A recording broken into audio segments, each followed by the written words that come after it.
dans son rapport de 2023, l'Organisation internationale du travail indique que 2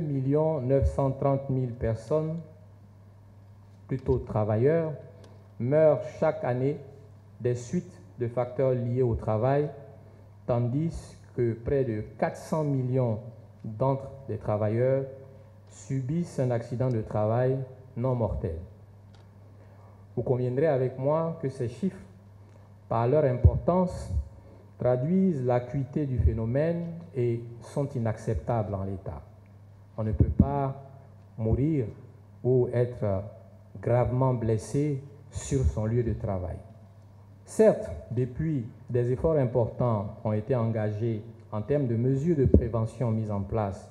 pour favoriser une amélioration progressive de la situation.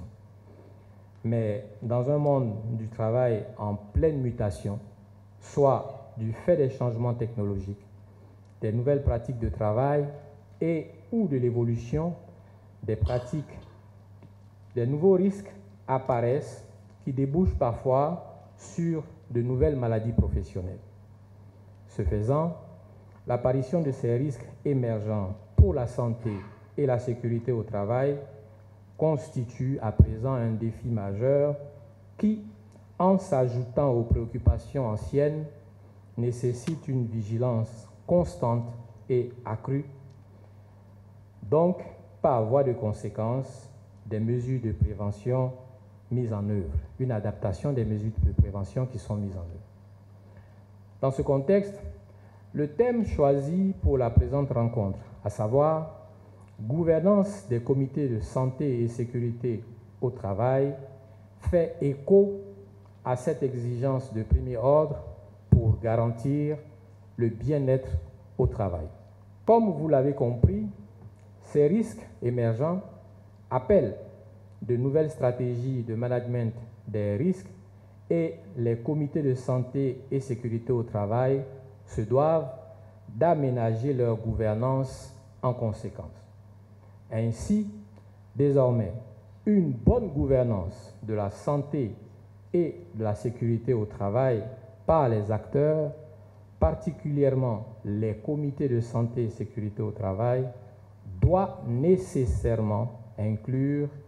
une gestion proactive de ces risques émergents fondée sur une flexibilité et une capacité d'adaptation aux nouvelles réalités du monde du travail. Sous cet éclairage, le présent forum arrive donc à point nommé pour dresser l'état des lieux actualisé des pratiques en matière de santé et sécurité au travail et identifier les mesures à mettre en œuvre pour améliorer les pratiques actuelles de gouvernance des comités de santé et sécurité au travail en tenant compte des contraintes induites par les risques émergents. La CESEI, qui est toujours soucieuse du bien-être global des travailleurs, souhaite s'inscrire dans cette perspective. C'est pourquoi, en mobilisant les différentes parties prenantes aux questions liées à la santé et à la sécurité au travail, elle ambitionne, à travers les ateliers de formation et d'accompagnement des entreprises, de contribuer significativement à l'avènement d'un référentiel de management de la santé et de la sécurité au travail dont les nombreuses entreprises qui y voient un levier d'action important pourraient s'inspirer pour la mise en place d'une gouvernance efficace des comités de santé et sécurité au travail.